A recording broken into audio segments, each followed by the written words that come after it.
Malang dialami Pipit Apriyani, warga Jalan Bungaran 5, Kecamatan Jakabaring, Palembang. Dirinya sudah kehilangan kalung emas seberat 2,5 suku usai dijamret oleh pelaku tidak dikenal. Tidak lama kejadian tersebut dialaminya, korban melaporkan ke SPKT Polrestabes Palembang.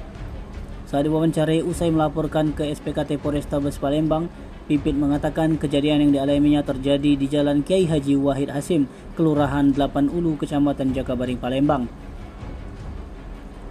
Tidak hanya kalung yang berhasil dirampas oleh pelaku, lanjut Pipit, bahkan di lehernya pun ikut terluka akibat kuku dan tangan pelaku tersebut. Dengan telah dibuat laporan polisi, Pipit berharap agar pelaku yang merampas kalung emas tersebut dapat segera ditangkap. Sementara itu, laporan korban sudah diterima pihak SPKT Polrestabes Palembang atas tindak pidana pencurian dengan kekerasan atau curas, sebagaimana dimaksud dengan pasal 365 KUHP. Saat ini laporan korban sedang dalam penyelidikan unit reskrim Polrestabes Palembang. Dijamret. Apa yang dijamret? Awal itu kami itu dari 4 Ulu. Nah terus nak ngelawan arah, nak kepres Ulu kami tuh. Sudah nak kepres Ulu, posisi itu lagi bawa motor kan di belakang sama tua. Kami itu kan nak nului mobil yang di depan dulu. Nah emang dari jauh tuh emang kejengoan ada motor NMAX. Terus motor NMAX tuh tiba-tiba ini dia tuh lembet-lembet kan, kiroin nak nginjek jalan kami.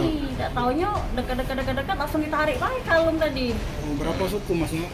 2 suku, mainannya seperempat. Itu yang bonceng, apa itu bonceng?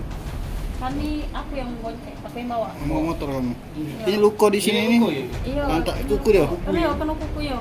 Berapa ikut itu?